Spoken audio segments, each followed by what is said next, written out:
CXO Community.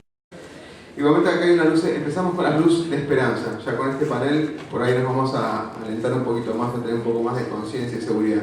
Este panel se llama Propiedad Intelectual de Internet. Tenemos a la profesora abogada Noemí Olivera, docente, investigadora, directora del Grupo de Estudio de la Complejidad en la Sociedad de la Información de la Facultad de Ciencias Jurídicas y Sociales de la Universidad Nacional de La Plata, docente de grado y posgrado, profesora, visitante de la Facultad de Derecho de la Universidad Católica de Lovaina, Bélgica, ¿lo pronuncié bien? Evaluadora de instituciones científicas nacionales e internacionales y de revistas científicas, miembro fundador de ADIAR, actualmente vicepresidente segunda. Ella nos va a iniciar la presentación y después voy a presentar a los próximos oradores que vienen con otra presentación adicional. Bueno, hola, buen día. Gracias por habernos invitado a participar en esta jornada. Nuestro tema es ligeramente menos preocupante que el que vimos en el panel anterior, que fue durante el cual llegamos. El tema que vamos a trabajar, vamos a presentar ahora, es el de la propiedad intelectual en Internet. Este es un tema verdaderamente sensible desde varias perspectivas, particularmente porque hay un problema de base, que es que las características de la sociedad de nuestro tiempo, la sociedad de la información, tienden a una cultura participativa y una creación colectiva, en tanto que el régimen de la propiedad intelectual que existe es el que fue desarrollado para proteger la creación, en realidad más que para proteger la creación, para alentar la multiplicación de ejemplares de creaciones tangibles, con lo que hay un problema de base, que es que el sistema vigente no se adecua a las características de los tiempos. La primera cuestión que tenemos que ver es, cuando hablamos de propiedad intelectual, estamos hablando del conocimiento. El conocimiento es un bien. Entonces, en tanto bien, el conocimiento tiene valor y puede ser objeto de derechos. Ahora bien, entre las diversas categorías de bienes hay bienes privados, que son los bienes apropiables por entidades individuales o colectivas, y bienes públicos, que son aquellos bienes en los que la apropiación solo se acepta mientras no se excluya a otros del acceso a estos bienes. El conocimiento es un bien público. Y la propiedad intelectual es una excepción al principio de que el conocimiento es un bien público. Entonces, estamos frente a un bien que solo puede ser apropiado por alguien en tanto no excluya a los demás del acceso y goce de ese bien, pero por un cierto tiempo, porque la propiedad intelectual es temporal, aunque considerando que el régimen de los derechos de autor, que es el que ampara las creaciones, los contenidos y el software, en este momento tiene en nuestro país, pero en muchos países del mundo, una protección de hasta 70 años después de la muerte del último autor, o sea, perpetuo, particularmente en el caso del software. Bueno, tradicionalmente las ramas en las que se ha dividido la propiedad intelectual son el derecho de autor y la propiedad industrial. El derecho de autor lo que hace es establecer una prohibición de utilizar la expresión de una idea sin la debida autorización del autor. Esto es, el derecho de autor no protege la idea, sino el modo como se ha expresado. Mientras que en el campo de la propiedad industrial, el campo de las patentes, marcas, el derecho que se confiere es un derecho de monopolio para explotar una idea. Ahora bien, estas ramas tradicionales, estas dos ramas, derecho de autor y propiedad industrial, han ido evolucionando con el tiempo y en el campo de los derechos de autor, en lo que se sostiene que es el campo de los derechos de autor, se ha desarrollado el campo de los derechos conexos, que amparan a los intérpretes y ejecutantes, a los organismos de radiodifusión, a los productores de grabaciones e incluso pretenden estar amparados en este campo quienes ejercen derechos reprográficos, dicho de otro modo, los fotocopiadores. Ahora, tengo para mí que en realidad las dos ramas ya no se deben dividir así, sino que se deben dividir así. Porque claramente los derechos conexos, los titulares de los derechos conexos, lo que tienen es un derecho de la naturaleza del derecho de la propiedad industrial. Pero esto no viene a cuento acá. Ahora, el punto es que el ámbito de aplicación de la propiedad intelectual son los bienes intangibles o inmateriales. O sea que cuando hablamos de la intersección entre derecho e informática, particularmente lo que tiene que ver con Internet, el tema es la propiedad intelectual. Y la cuestión ha sido clara desde hace bastante tiempo, porque los decisores en la materia se han ocupado del soporte físico, del hardware, del soporte lógico, que es el software, y de la difusión de contenidos. Ya en el año 96, en un tiempo que para Internet es apenas el principio del principio, se firmaron los tratados de Internet en Ginebra. Y entraron en vigencia en el 2002, quiere decir que acumularon ratificaciones suficientes como para entrar en vigencia 6 años después.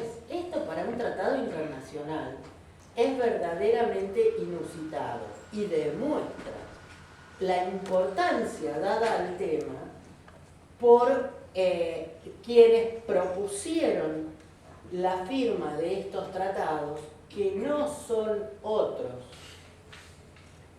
que las grandes empresas desarrolladoras de software y hardware. Fíjense que incluso en el ámbito de la OMC, también en el año 96 se incluyeron en las listas todos los elementos que son el sustrato material de las TICs. Ahora, ¿cuáles son las creaciones protegibles? Las creaciones protegibles las podemos distinguir entre desarrollos y contenidos. En el campo de los desarrollos, el software, las bases de datos son títulos estrictamente comprendidos en las categorías previstas en la OMPI, en la Organización Mundial de la Propiedad Intelectual. Tengo para mí que los nombres de dominio deberían de alguna manera ingresar a este territorio.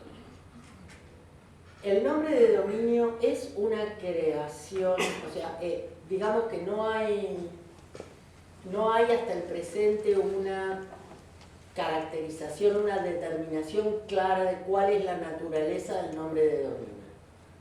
Lo que es cierto es que hay un cierto margen de creatividad de parte del que elige el nombre de dominio, y está claro que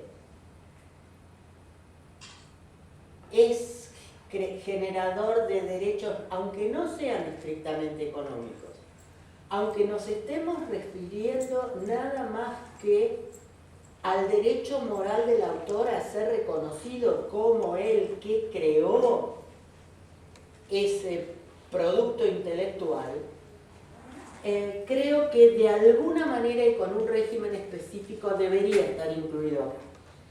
También tenemos los chips de computadoras, los semiconductores, que aunque nuestro país en el 95 al entrar a la OMC se obligó a legislar sobre ellos, aún no legisló, y el hardware. El hardware claramente está en el ámbito de la propiedad industrial con relación a los chips de computadoras.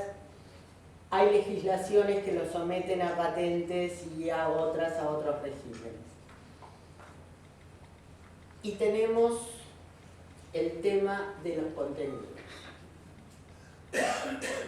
El mundo en el que vivimos es un mundo en el que creamos contenidos, los subimos a la red, los compartimos, incluso muchas tecnologías disponibles permiten difundir contenidos poniéndolos a disposición de los usuarios y a compartirlos.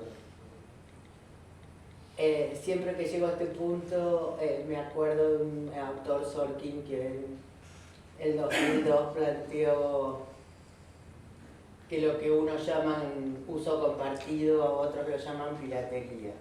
Vamos a volver sobre esto. En definitiva, en las creaciones protegibles en lo que tiene que ver con Internet, tenemos el software, la base de datos y los contenidos que son derechos, que tienen la protección de los derechos de autor, los chips de computadoras y el hardware que están en el campo de la propiedad industrial, y los nombres de dominio que no son reconocidos hasta ahora como creaciones protegibles en el marco de la propiedad intelectual. Ahora, en esta realidad se han planteado tensiones jurídico-políticas en relación a cómo actuar. La tensión se ha dado entre los que plantean la apropiación de las creaciones intelectuales y los que han planteado la liberación. En definitiva, ha habido diversas estrategias que podemos resumir en dos corrientes: en pro del mantenimiento del status quo y las nuevas modalidades de licenciamiento. En pro del mantenimiento del status quo están las empresas titulares de los derechos de copia, que se defienden con las armas desarrolladas en el marco del paradigma de la modernidad. Yo tengo el derecho exclusivo a fabricar copias e impido a todo el mundo a realizar copias en tanto no se las haya autorizado. Esta era una protección razonable cuando para fabricar copias se necesitaba contar con una planta industrial que imponía una enorme inversión. Pero en este momento la cuestión no es así. Sin embargo, así es como vemos en este campo donde la tensión en definitiva se da entre el derecho de autor tal como lo entiende el derecho continental europeo y el copyright, que es el del derecho anglosajón, donde prevalece notablemente el derecho del titular, del derecho de copia por sobre el derecho del creador. En este campo vemos cómo se han desarrollado diversos proyectos y leyes que podemos resumir en la ley Adopi, la ley CINDE, la ley de los 3 avisos, la ley Lleras, e incluso estrategias de política jurídica como la del canon digital. Pero, en definitiva, lo que planea sobre esto es la piratería. pero tengo una bronquitis mutante hace 20 días. Cada vez que creo que estoy curada, empiezo con una tos nueva. El tema de la piratería es un tema realmente fascinante. ¿Por qué se llama piratería a la copia hecha por alguien que no tiene el derecho de copiar? Nos encontramos en un documento de la Interpol del 2010 una referencia que las infracciones vinculadas a las marcas registradas, falsificación, y a los derechos de autor, piratería, son delitos graves contra la propiedad intelectual. Bien. ¿Y quién decidió llamar a esto piratería? Bueno, hay una ley de Estados Unidos, una reforma a los títulos 18 y 17 del Código de Comercio de Estados Unidos, que manda que la Public Law 97-180 debe ser citada como enmienda de 1982 contra la piratería y la falsificación. O sea, en todo el texto de la ley no hay ninguna referencia a la palabra piratería, pero se dispuso que esa ley sea citada como ley contra la piratería. Bien, ¿esto es solo una cuestión de nombres? No, no. No es una cuestión de nombres. Ya en el año 1856, la piratería fue considerada delito de lesa humanidad. Y cuando estamos frente a un delito de lesa humanidad y el delito no es perseguido en la jurisdicción donde es cometido, la comunidad internacional tiene derecho a perseguir a los infractores allí donde se encuentren. O sea, sustraemos a la jurisdicción del lugar donde se ha cometido el delito la persecución de los delincuentes en razón de que se trata de un delito de lesa humanidad.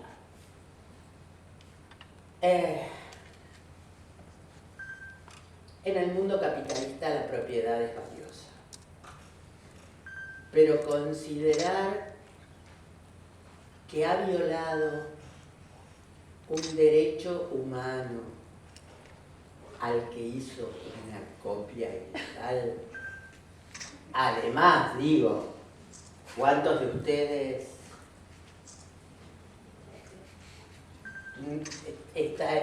podrían tirar la primera piedra? Yo no.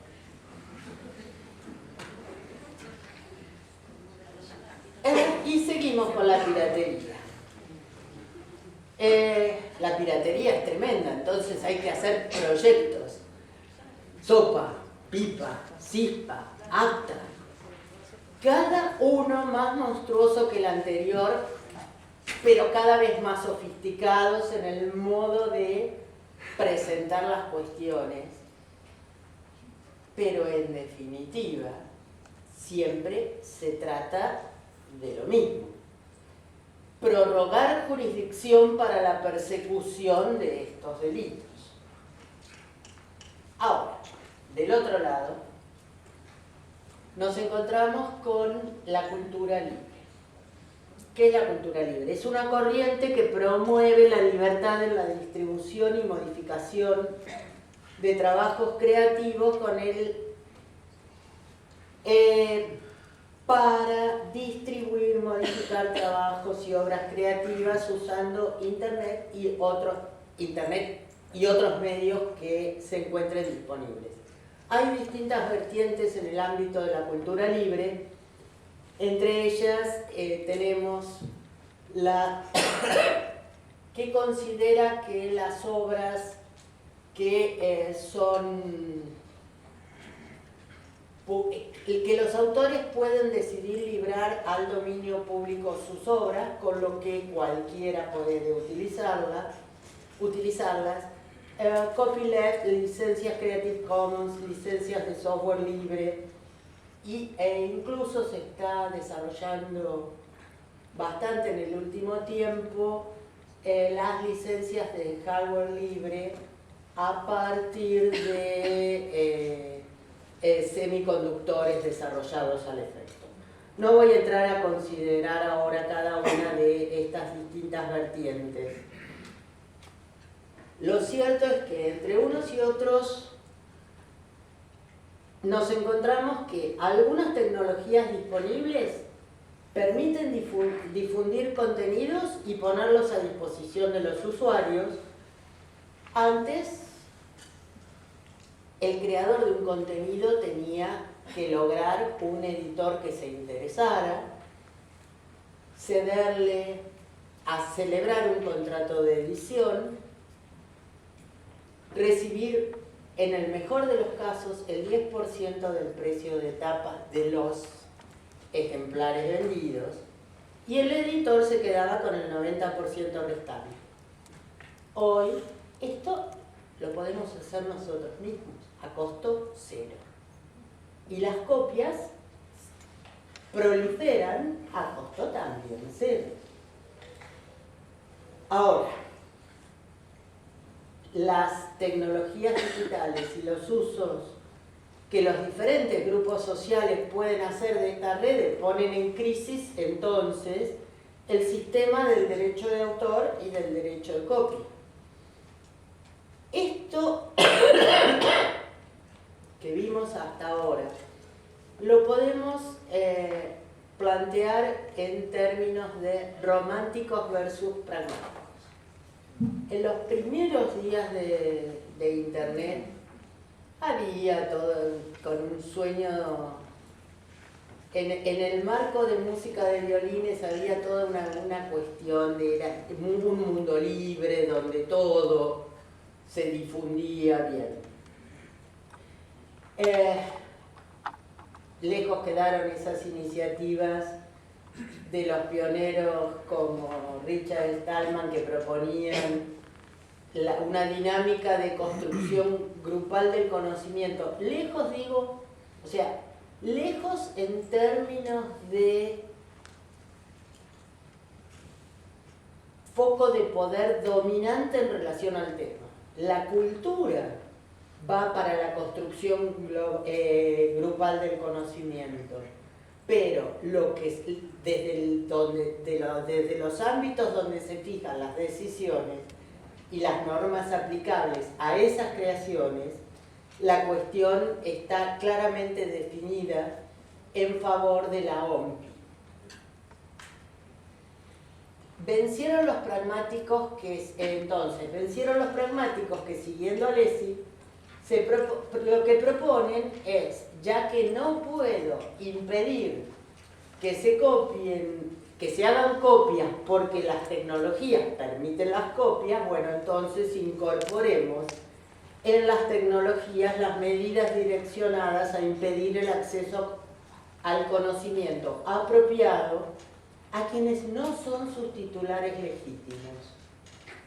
Hola, perdón, no era que el conocimiento era un bien público y en tanto bien público no se puede impedir a alguien que lo use aun cuando sea mío. Esto es una desnaturalización clara del concepto de bien público. ¿Qué pasa? Además, las creaciones protegidas desde la OMPI y en los tratados internacionales son un número determinado, o sea, son individualizadas, se fijan las reglas para ellas, se celebran tratados a tal fin. Pero en estos tiempos la creatividad humana y el desarrollo tecnológico actuando de consumo han generado nuevas creaciones o han reconocido la expectativa de protección de algunas creaciones no consideradas hasta ahora en el marco de la normativa aplicable. Para el caso de bases de datos no originales, la Directiva 96.9 de la Comunidad Europea y un documento de la OMPI dicen que merecen una protección sui generis. ¿Por qué la merecen? Porque se protege la decisión de invertir. Hasta ahora las bases de datos estaban protegidas, las bases de datos originales. O sea, el desarrollo de un sistema original para recopilar y recuperar la información de una determinada manera. Ahora, las no originales, como medio una decisión de invertir, deben ser protegidas. Bien, fantástico. Nos sinceramos por primera vez desde que el tema está en discusión. Porque desde el Estatuto de la Reina Ana hasta las leyes de propiedad intelectual como la 11723 nuestra, estaba claro que se reconocía el derecho del autor, pero había que fomentar que se desarrollaran industrias para reproducir y distribuir los conocimientos. De ahí en adelante, nunca más se habló del tema. Ahora lo sinceraron, otra vez. Por otro lado, tenemos las expresiones de la... Ojo, en la Unión Europea la cuestión está regulada en esta directiva, pero la OMPI solo tiene un documento que dice que hay que discutirlo y que debería tener estas características. En las expresiones de la cultura tradicional, la UNTAD dice que en un documento del 2010 que las expresiones de la cultura tradicional merecen una protección semejante a la de la propiedad intelectual. Por otro lado, tenemos el software.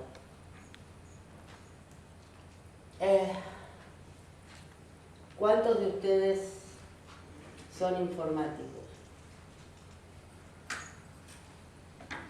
¿A ustedes les parece que el software es igual que una obra literaria? O sea, yo soy abogada, pero es un conjunto, lo veo como un conjunto de instrucciones para hacer algo. Y si es un conjunto de instrucciones para hacer algo, se parece más a algo patentable que a algo protegible por los derechos de autor. Claro que parte de los autores que han tratado este tema plantean que se le dio la protección de los derechos de autor y no la de la patente, porque en la patente hay que abrir. Para tener patente habría que abrir los códigos, mientras que con los derechos de autor es solo la expresión de la idea. Yo creo que en realidad el software merece una protección específica, distinta de la de las patentes, pero también distinta de la de las partituras. No es lo mismo. Y como ya les anticipé, el tema de los nombres de dominio también debería ser reconsiderada.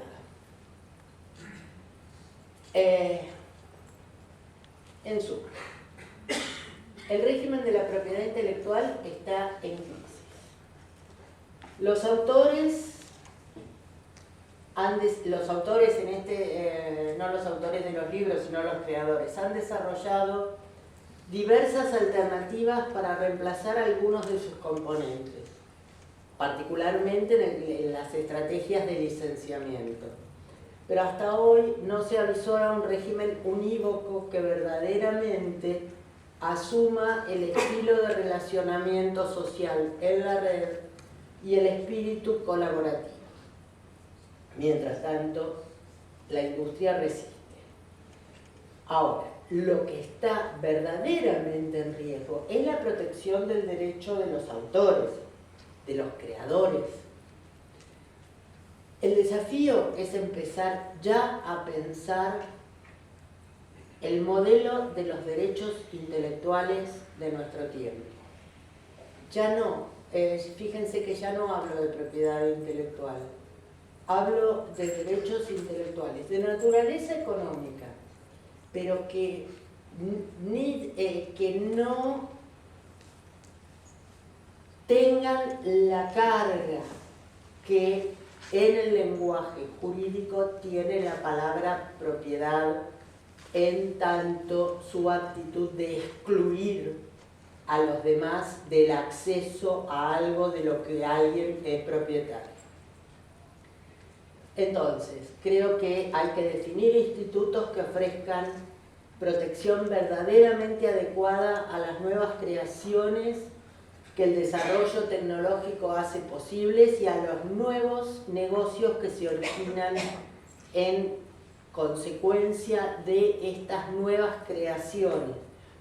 Los nuevos negocios demandan nuevas regulaciones, o por lo menos regulaciones tan flexibles como los modelos de negocio puedan ser. Y también es necesario empezar a pensar un nuevo modelo para mejorar la distribución de los beneficios.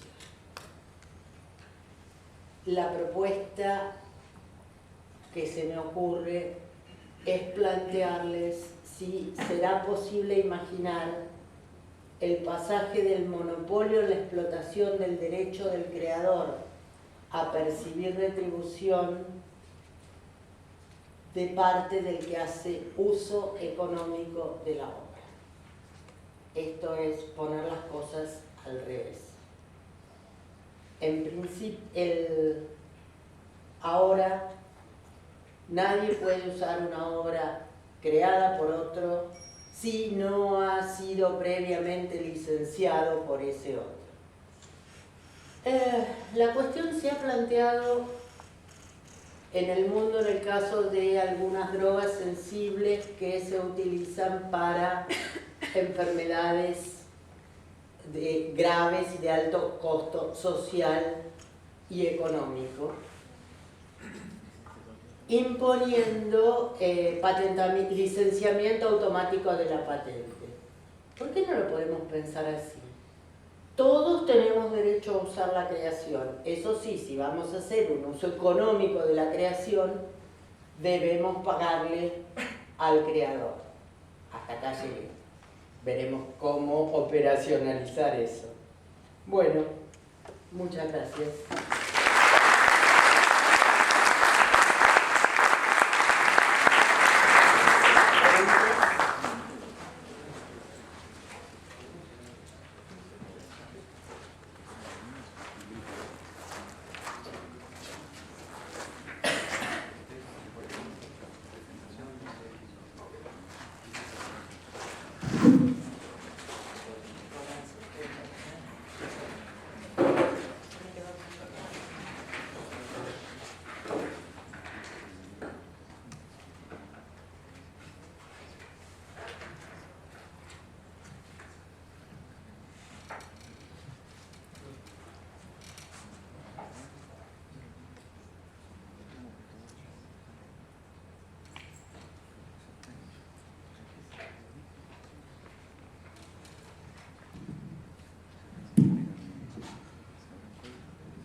¿Necesitas los micrófonos? ¿No?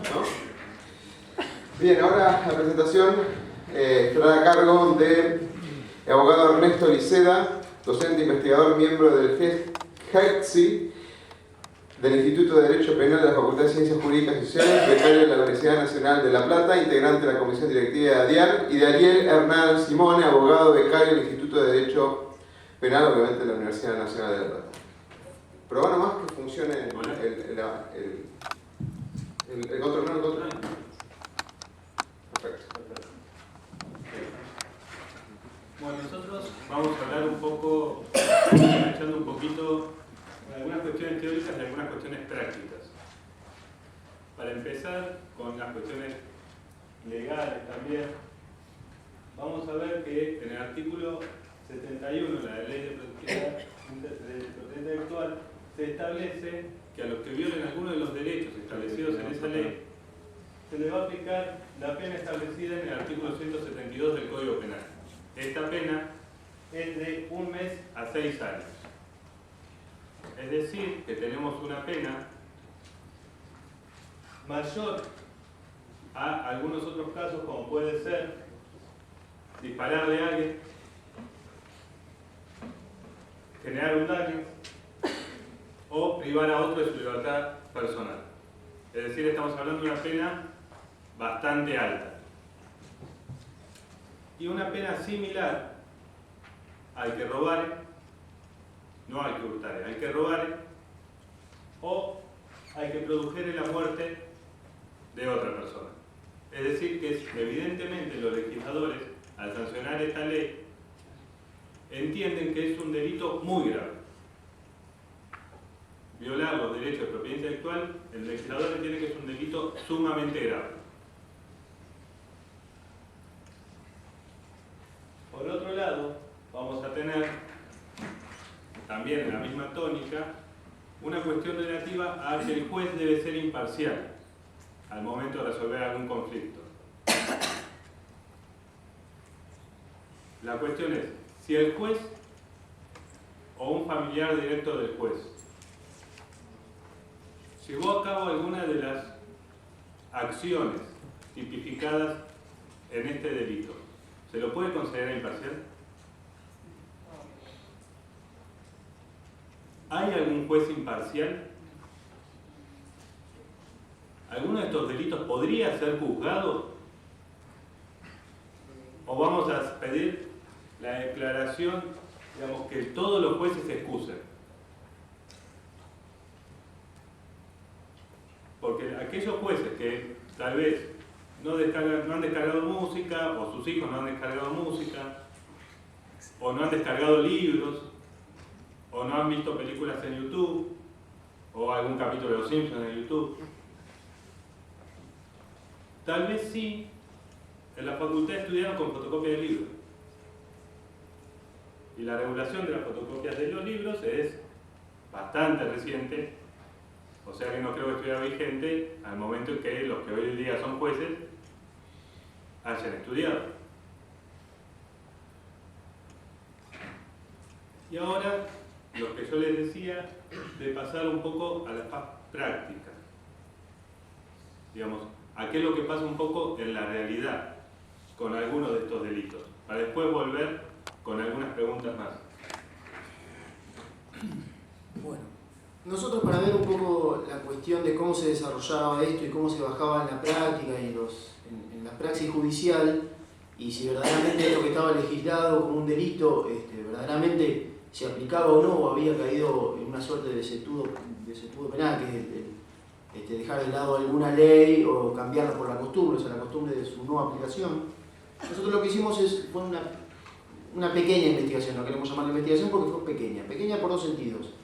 Porque como toda investigación realizamos un recorte temporal y un recorte espacial. El recorte temporal fue, nosotros somos de La Plata, el análisis lo hicimos en el Departamento Judicial de La Plata, y como el artículo 75 de esta ley, 11723, dice que entenderán los organismos comunes, los provinciales, bueno, entiende la jurisdicción de la provincia de Buenos Aires, que está dividida en departamentos, y nosotros en el Departamento Judicial de La Plata hicimos este análisis. En lo penal en La Plata hay 5 tribunales penales o criminales, que son aquellos que investigan los delitos más graves, y 5 juzgados correccionales, que son unipersonales e investigan los delitos más chicos. Todo el cambio de la legislación penal en Buenos Aires fue a partir del año 97-98.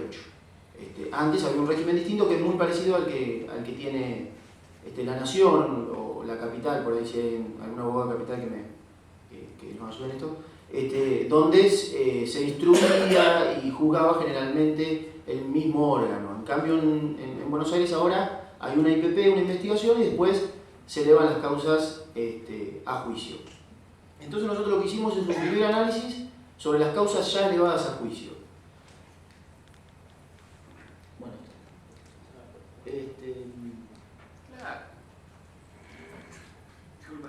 no, está bien. De cada uno de estos tribunales, más o menos cada uno tiene 2.500 causas desde el año 98, que se cambió el régimen procesal y que se crearon estos órganos, hasta la actualidad. Los delitos que vimos imputados bajo alguno de estos artículos de la ley 11.723 fueron uno por cada uno de los juzgados correccionales, o sea, solamente 5. Por eso también fue bastante pequeña la investigación y nos resultó bastante fácil. Había un juzgado correccional con 2 causas, otro con 2 causas, 2 sin nada y una restante causa en otro juzgado. O sea que resulta, esa fue solamente la cantidad de causas o de hechos relacionados con estos artículos, con estos delitos que llegaron a juicio, o sea, llegaron a una resolución que pudiera, en todo caso, decir, como decía Ernesto recién, aplicar alguna de estas penas de prisión o reclusión. Teniendo en cuenta si hacemos un porcentaje, solamente el 0,0004% de las causas que lleva cada uno de esos juzgados o tribunales se refiere a alguno de estos delitos. O sea, es directamente irrisorio. En los tribunales criminales, que son aquellos que juzgan los delitos, en los tribunales criminales, que son los que juzgan los delitos más graves, directamente no encontramos ninguna causa, pese a que en algún momento también ellos tenían jurisdicción o competencia sobre estos delitos. ¿Está bien?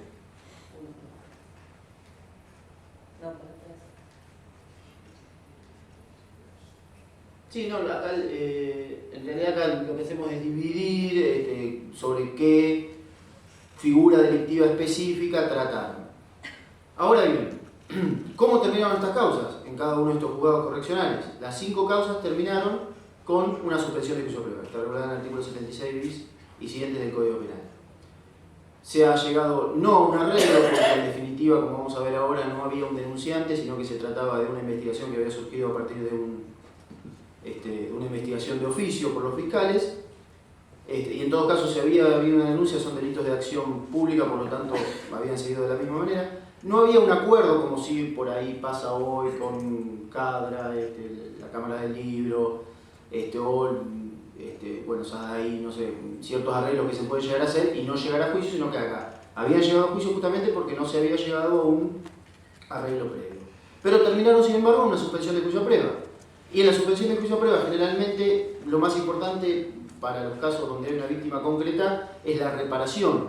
En estos casos ni siquiera ha habido reparación, porque ahora les voy a contar el final. Los 5 casos se trataba de los llamados manteros de la vía pública. O sea, gente que nosotros asimilamos, si se quiere, a la red de producción del narcotráfico, a los comerciantes minoristas, al que se dedican al menudeo. Entonces, estas personas directamente exhibían ante el público, eran los visibles, las personas visibles, y por eso, por alguna decisión unilateral o por alguna instrucción de los fiscales en algún momento determinado, se llegó a investigar eso, pero nada más. Sí, digamos que sospechamos que en realidad molestaban más al municipio que ocuparan el lugar de la calle a que violenten los derechos de autor.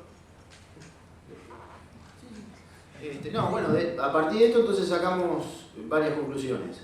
Primero, que llegan a juicio muy pocas.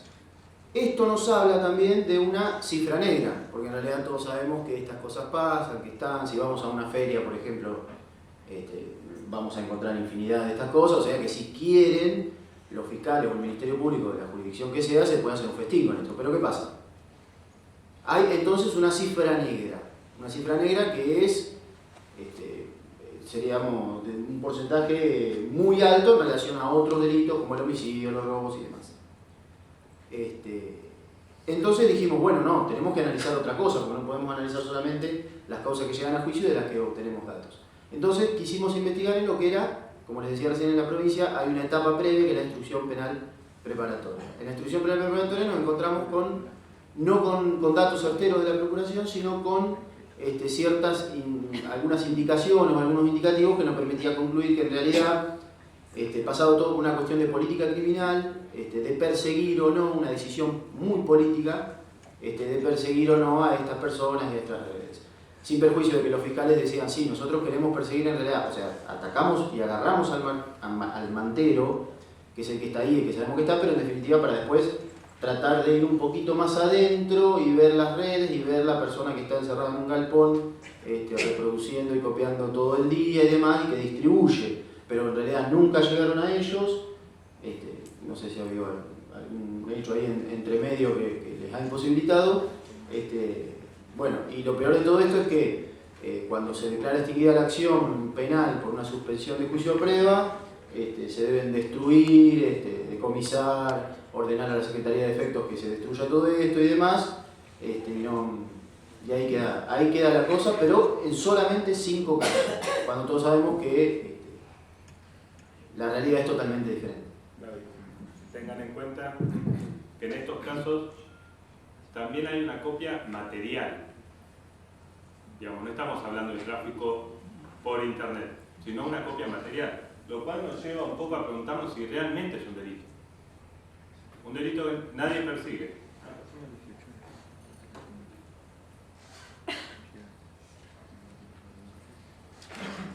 Es un delito que está castigado con penas severas, que nadie persigue, por el que nadie es condenado, por el de que un delito en el cual podemos dudar de la imparcialidad de los jueces.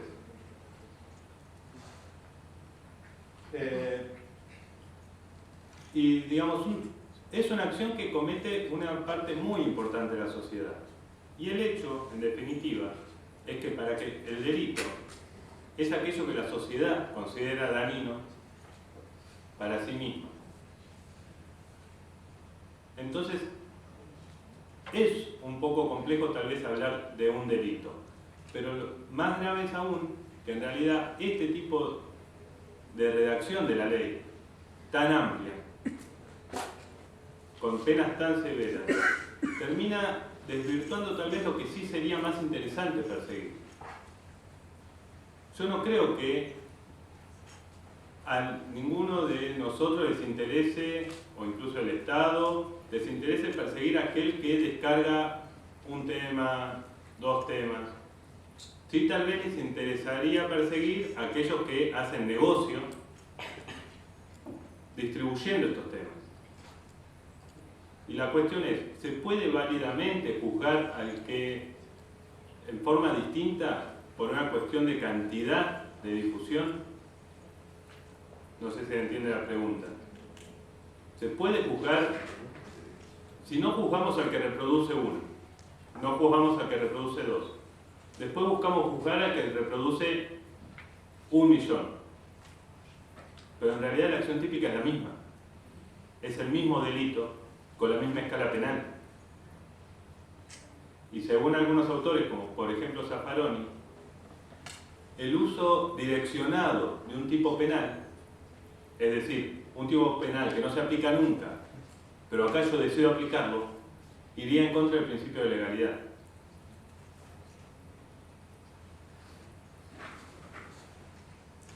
Entonces, ¿cuál es la razón de la existencia? Se puede plantear que es tal vez un compromiso asumido de sancionar este tipo de delitos, entonces generamos la ley y la dejamos ahí, lo cual no hace mucho por la seguridad jurídica.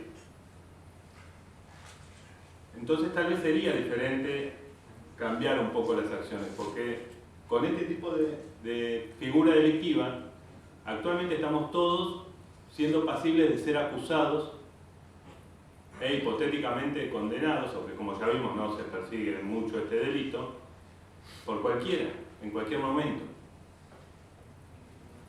Así que bueno, eso es lo que venimos a charlar un poco.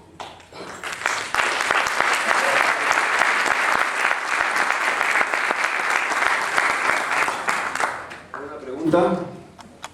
Lo que quisimos plantear no es una aclaración, no es decir que no quede bajo protección ni nada, sino lo que nosotros como miembros de un instituto de derecho penal lo que decimos es, no es lo mejor el derecho penal para buscar la protección, como decían en el además de una protección distinta, no es la mejor vía por ahí el derecho penal, sino que existan arreglos civiles, No, la preocupación es que venimos de una mañana así como golpeada, ¿no?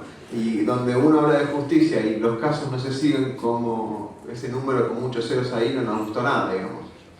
Pero nada, es una realidad, es una investigación que muestra una muestra de la población que puede ser representativa de todo el país, quizás.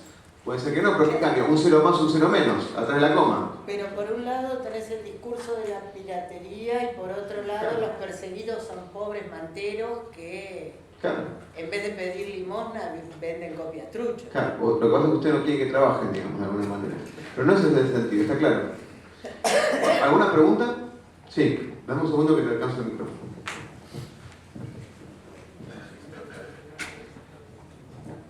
Sí, buenas tardes. ¿Qué opinión tienen con Software Legal? Que teóricamente es una asociación sin fines de lucro que protege la propiedad intelectual de las empresas que componen esa institución. No sé si la palabra es institución, disculpe, yo no soy abogado. El día que tenga conocimiento fehaciente de que las acciones de software legal han sido promovidas invocando representación suficiente, te contesto.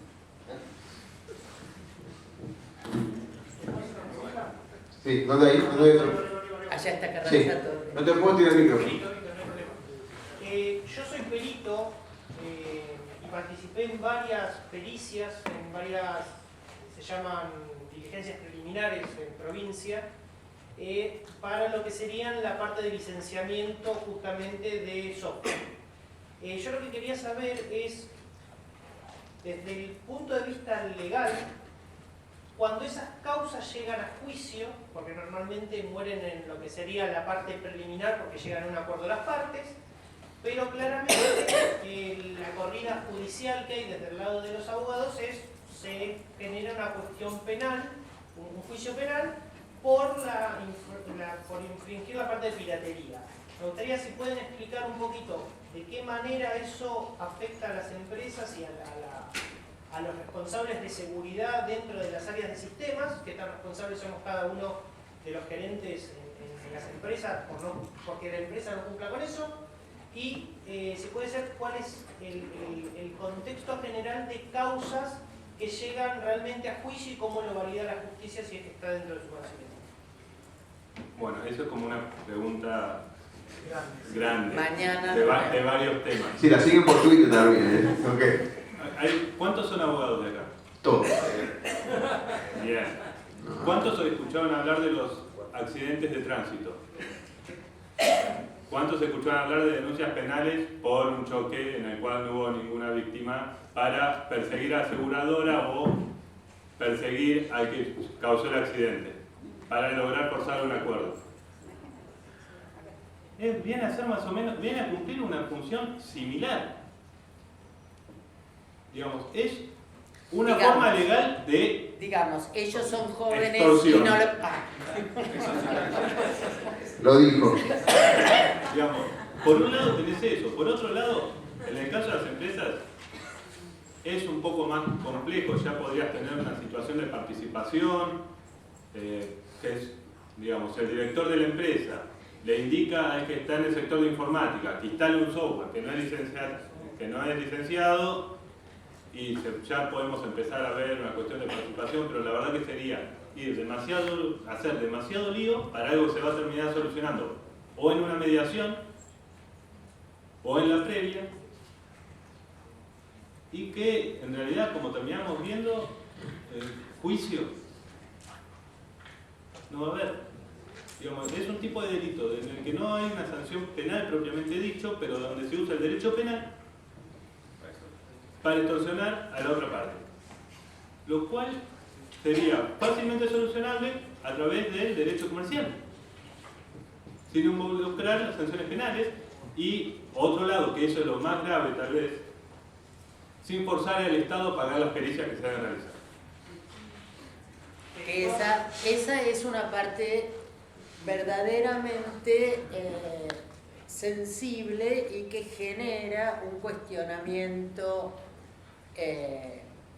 para las conductas de las partes. En los juicios civiles y comerciales, las partes deben hacerse cargo de los peritos. En los juicios penales, como es el Estado el que está velando por el mantenimiento del orden, ellos son los penalistas, no yo, es el Estado el que provee los peritos. O sea, no solo extorsionamos, extorsionamos a la otra parte, sino que además ponemos al Estado a pagar la pericia. Magnífico. Gente, otro fuerte aplauso Después para ellos. hablamos de